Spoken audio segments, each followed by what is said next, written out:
자, 든든한 우리 집 주치의와 함께하는 시간 닥터 플러스 시작하겠습니다. 오늘은 안과 전문의 임경호 원장 함께합니다. 안녕하세요. 네, 안녕하세요. 안과 전문의 임경호입니다. 네, 어서 오십시오. 긴장하지 마시고 천천히 설명해 주시면 좋을 것 같습니다. 네. 자, 오늘 주제 알려주시죠. 네, 오늘은 발생 빈도가 인구 100명당 4명으로 흔하지만 소리 없이 발병해 실명까지도 가능하게 만드는 무서운 질병 녹내장에 대해 알아보도록 하겠습니다. 네, 자, 오늘 주제는 녹내장입니다. 사실 녹내장은 뭐 많이들 알고 계시는 질환이죠. 낯선 네. 질환은 아닌데 그렇더라도 정확히 아시는 분은 별로 없으실 것 같아요. 그래서 이 시간 마련을 해봤습니다. 먼저 녹내장에 대한 정확한 정의부터 좀 알아보고 갈게요. 네, 녹내장은 의학적으로 녹내장성 시신경 질환을 의미합니다.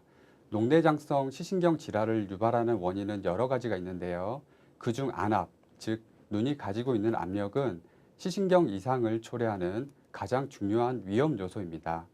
녹내장성 시신경 이상이 생기게 되면 그에 따른 시야 이상이 발생하게 되는데 이러한 정의가 확립된 것은 20년 전, 즉 최근의 일입니다.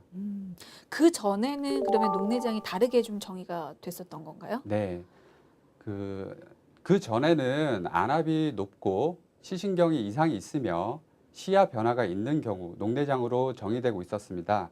그러나 최근 들어 안압이 높지 않음에도 불구하고 녹내장성 시신경 이상이 있는 환자들이 많이 발견되면서 정의가 변화된 것입니다. 결국 녹내장은 안압이 높아져서 시신경이 나빠지고 시야가 손상되어 실명할 수 있는 병인데 안압이 높고 낮은 정도는 절대적인 수치로 구분하지 않고 환자가 이제 환자에 따라서 이제 상대적이다라는 정도가 가장 적당한 정의가 아닐까 생각합니다. 그렇군요. 그러면 상대적으로 수치가 좀 높아진 안압 때문에 이게 시신경이 손상돼서 발생하는 질환이 녹내장이다. 이렇게 네. 생각을 하면 될 것 같아요. 그러면 녹내장도 이게 여러 가지로 좀 분류할 수 있다던데 어떻게 분류가 되고 그래서 어떻게 종류가 나눠지는지도 좀 알려주시죠. 네. 녹내장 분류하는 방법은 여러 가지가 있겠지만 가장 쉽게 이해할 수 있는 방법은 예후에 따른 분류입니다. 시력 소실의 위험이 상대적으로 낮은 녹내장으로 정상안압 녹내장이 있고 상대적으로 더 위험한 녹내장으로는 폐쇄각 녹내장, 신생혈관 녹내장, 포도막염 녹내장, 거짓비늘 녹내장 등이 있습니다. 개방각, 폐쇄각은 눈 안쪽에 방수라는 물이 흐르는데 이 물은 모양체라는 구조물이 만들어져서 검은 동자인 홍채와 눈 안의 렌즈인 수정체 사이로 공간으로 빠져나와 전방각이라는 구조로 빠져나가는데 이곳이 막혀 있으면 폐쇄각, 열려 있으면 개방각이라고 합니다. 알겠습니다. 생각보다 종류가 참 여러 가지가 있네요. 그러면 네. 이 중에서 우리나라에서 가장 많이 발병하는 녹내장은 어떤 종인가요? 네. 이 중에서 가장 많이 발병하는 것은 정상아랍 녹내장입니다. 이 정상아랍 녹내장은 원발 개방각 녹내장의 아형으로 간주되고 있는데요. 이것은 이제 정상아랍 녹내장은 원발 개방각 녹내장과 거의 비슷하지만 안압이 21ml 머큐리로 거의 정상 범위에 있는 것이 차이점입니다. 근데 보통 녹내장 하면 이제 백내장 또 연상하시는 분들 많을 텐데 네. 이 두 가지 헷갈려 하시는 분들 참 많더라고요. 네. 녹내장과 백내장은 이게 어떤 차이가 있습니까? 네, 일단 백내장이란 눈 속에 있는 수정체라는 구조물이 하얗게 변하는 것을 뜻하고요. 원래 녹내장과 백내장은 기본적으로 완전히 다른 병이지만 때로는 녹내장이나 녹내장을 치료하는 이제 치료가 백내장의 원인이 되기도 하고 반대로 백내장이 녹내장의 원인이 되기도 합니다. 백내장이 심하게 진행된 경우 수정체가 심하게 부풀어 오르거나 전방으로 염증 물질이 배출되어서 녹내장을 유발할 수도 있습니다. 이게 두 가지를 굳이 비교를 해보자면 네. 두 가지 중에 훨씬 심각하거나 어떤 위험한 질환은 어떤 걸 꼽을 수가 있을까요? 네, 녹내장은 시신경, 즉 신경의 질환이 발생하는 것입니다. 시신경은 손상을 입으면 다시 좋아지기 힘들기 때문에 백내장보다는 훨씬 심각한 질환으로 보시면 되겠습니다.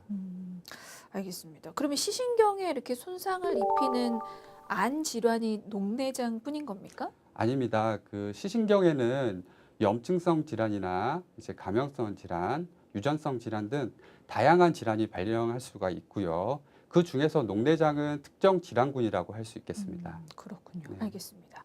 그러면 이번에는 녹내장 원인에 대해서 좀 알아보도록 네. 하겠습니다. 이게 어떻게 시신경에 손상을 입게 되는 건가요? 예. 녹내장의 위험 요인은 크게 눈 자체 요인과 전신적인 요인으로 나눠볼 수 있습니다. 먼저 눈 자체의 위험 요인에는 안압, 시신경 유두의 모양, 각막 두께, 눈의 굴절 상태, 눈 자체의 형태 이상, 그리고 기타 안과 질환으로 볼 수 있는데 가장 위험한 위험 요인은 높은 안압입니다. 그러면 안압 높으신 분들이 아무래도 정상 안압을 가지신 분들보다 녹내장이 생길 확률이 훨씬 높겠네요. 아, 네, 그렇습니다. 네. 알겠습니다. 그러면 안압이 올라가는 요인은 어떤 게 있을까요? 어떤 영향들 미치는 요인들은 어떤 게 네. 있을까요? 안압이 올라갈 수 있는 요인들은 이제 나이의 증가, 폐경기 이후의 여성, 녹내장의 가족력을 가진 경우, 인종적 영향, 그리고 겨울, 누운 자세 혹은 물구나무 자세, 또 근식, 카페인, 흡연 등이 있습니다. 반대로 안압을 내리는 요인에는 여름, 유산소 운동, 눈을 이렇게 누르는 경우, 그리고 임신 등이 있겠습니다. 안압을 낮춰주는 요인들도 있군요. 그러면 네. 이런 것들이 어떻게 보면 녹내장을 예방할 수 있는 방법이기도 하겠네요. 네, 그렇습니다. 하지만 그 예방보다는 위의 위험 요소들은 녹내장이 의심되거나 아니면 녹내장으로 치료 중이신 분들이 조심하셔야 될 것 같습니다. 오히려 그 생활 개선에 대한 과도한 스트레스가 녹내장의 위험 요인이 될 수도 있습니다. 알겠습니다. 뭐 이 녹내장 원인으로 대표적으로 지금 높은 안압을 꼽아주셨는데요. 높은 안압 말고 또 시신경을 손상시키는 원인이 있다면 또 어떤 게 있을까요? 네, 눈 안쪽에 시신경 유두부, 즉 시신경 중심 부위를 육안으로 관찰해 보면 같은 안압이라도 시신경 유두의 함몰, 즉 폐임이 크거나 시신경 유두 주위에 출혈이 있거나 양안 함몰이 비대칭적이거나 시신경 유두 주위에 맥락막 위축이 있는 경우 시신경 손상 가능성이 더 큽니다. 뭐 앞서서 얘기해 주신 높은 안압이라든지 방금 얘기해 주신 이런 요인들은 어떻게 보면 눈 자체에 대한 원인들인데 네. 이것 말고 혹시 전신적인 원인에 의해서도 시신경이 손상되기도 하는지 아, 만약 있다면 어떤 것들이 있는지 또 알려주시죠. 네. 전신적 요인으로는 이제 나이와 인종, 가족력, 당뇨병과 고혈압, 편두통, 혈관 수축 질환이 있는데요. 일단 나이가 증가할수록 녹내장의 위험이 높아집니다. 또 녹내장의 가족력이 있는 경우, 그렇지 못한 경우보다 녹내장 발생 위험이 높습니다. 가족력이 있을 경우 그리고 나이가 높아질수록 녹내장 발병 확률이 높다고 하셨는데 네. 만약에 가족력이 있으면 비교적 좀 젊은 나이에도 녹내장 발병 확률이 높아지는 건가요? 네, 그렇죠. 네, 정상암 녹내장은 고령층으로 갈수록 발생이 증가하지만 40세 이하의 그 젊은 환자에게서도 나타납니다. 유전적 경향이 있으므로 가족 중에 녹내장 환자가 있다면 정기적인 검진을 받아야 하겠습니다. 근데 이제 사실 예전에 녹내장은 노인성 안 질환으로 좀 알려져 네, 있었거든요. 근데 최근 들어서 이제 젊은 층에서도 녹내장이 많이 발병한다고 하니까 네, 방금 말씀해주신 어떤 가족력이라든지 네, 유전적인 그런 측면 말고 네. 어떤 원인으로 이렇게 발병 추세가 좀 낮아지는 걸까요? 과도한 디지털 기기 사용 등 여러 원인이 있겠지만 우선 안과 검진의 보편화로 조기 발견이 가능해졌기 때문으로 보입니다. 지난해 이제 배우 송일국 씨가 녹내장 의심 진단을 받았던 장면이 방송되었는데요. 이날 의사 선생님께서 현미경상으로 봤을 때 80% 정도가 손상된 상태라 약물 치료를 안 하면 10년 사이에 실명하고 치료하면 30년까지 버틸 수 있다는 진단을 내놓기도 했습니다. 저는 이제 이 녹내장 발병 추세가 점점 낮아지고 있다고 해서 아 이거 비보구나 싶었는데 조기 발견이 가능해졌기 때문이라고 하면 뭐 그렇게 굳이 나쁜 또 소식은 네, 아니라는 생각이 드는데 네. 녹내장을 그러면 조기 발견하기 위해서는 이게 정기적으로 검진하는 게 그럼 최선인 거죠? 네, 그렇습니다. 우선 40대부터는 1년에 한 번 정도 가족 가운데 이제 녹내장 환자가 있거나 고도 근시가 있는 사람은 20대부터 정기적으로 검진을 받는 게 좋겠습니다. 고도근시가 녹내장하고 연관이 있는 겁니까? 네, 있다는 주장이 있습니다. 근시의 경우 안압이 높아서 녹내장이 잘 발생한다는 주장이 있고, 근시가 심한 눈에는 시신경 유두가 약하기 때문에 신경 손상을 잘 입는다는 주장이 있습니다. 고도근시인 분들은 또 특히나 주의를 또 하셔야겠군요. 네. 자, 그러면 녹내장이 나타났을 경우에 이게 증상은 어떻게 발현이 됩니까? 네.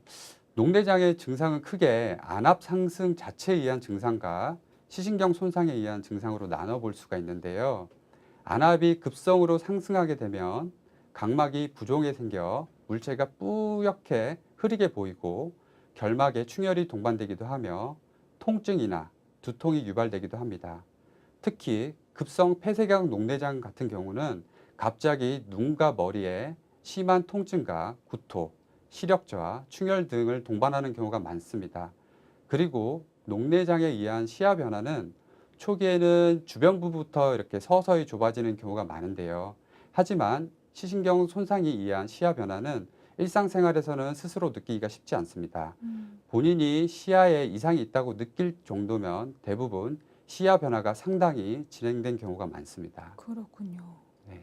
이게 근데 사실 초기에는 뿌옇다든지 네. 눈에 충혈이 생긴다든지 그런 증상이 나타난다고 하셨는데 네. 그건 그냥 눈이 피로해도 그런 증상이 나타날 수가 있어서 그거를 네.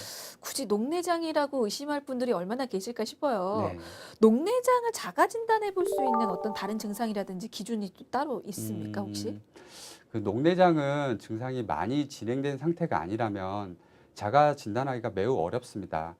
진단 당시에 녹내장 손상 정도가 병의 예후를 결정하는 중요한 인자인데요.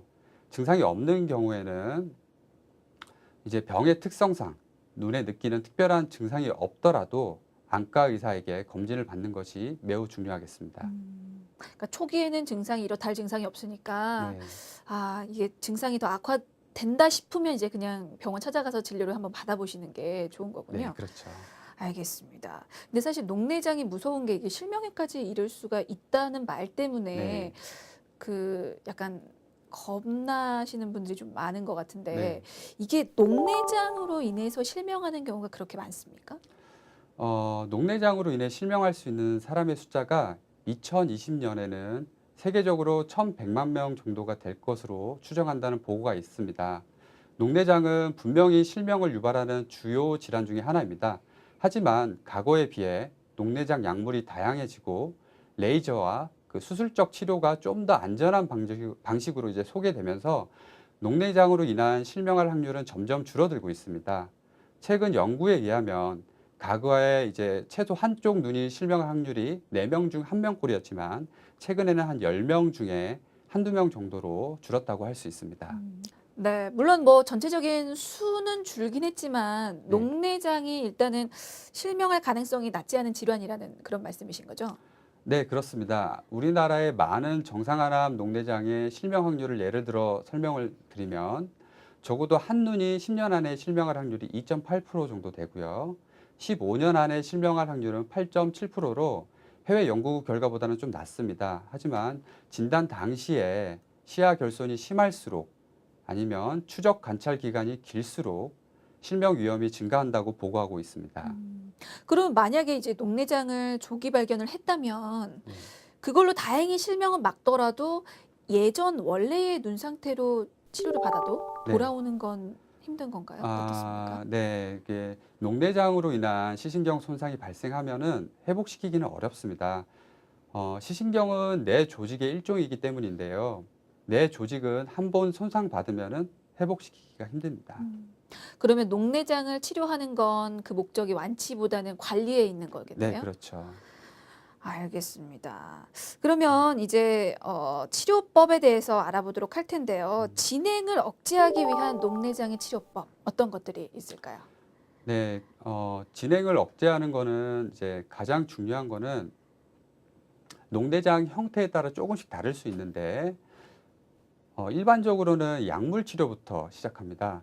현재 사용 중인 약물은 안압을 낮추는 약물, 그리고 시신경으로 이제 혈액순환을 개선시키는 약물, 그리고 시신경을 보호하는 약물 등 크게 세 부류로 나눠볼 수 있는데요.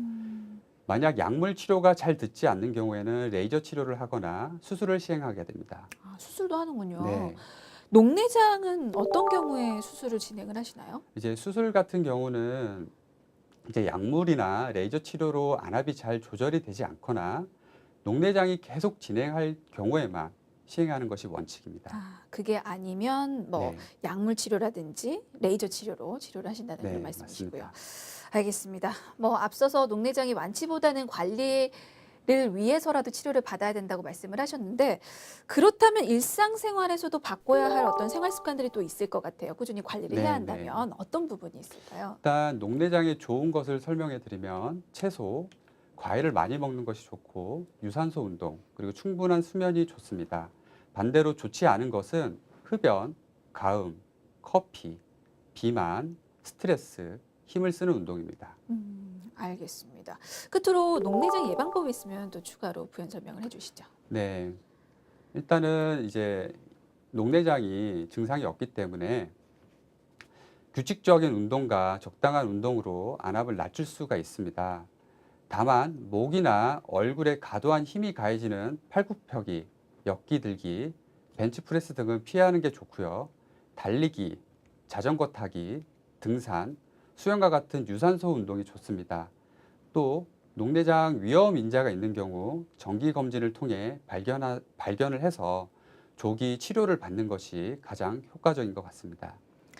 알겠습니다. 자, 오늘 닥터플러스에서는 녹내장에 대해서 알아봤는데요. 이게 주변 시야가 좁아져서 결국에는 실명까지도 유발할 수는 있긴 하지만 빨리 발견하고 치료를 받으면 이게 실명까지는 가지 않는다고 하니까요. 좀 조심하셔서 미리미리 좀 안과 검진을 받으시길 권해드리겠습니다. 자, 지금까지 안과 전문의 임경호 원장이었습니다. 말씀 감사합니다. 네, 감사합니다.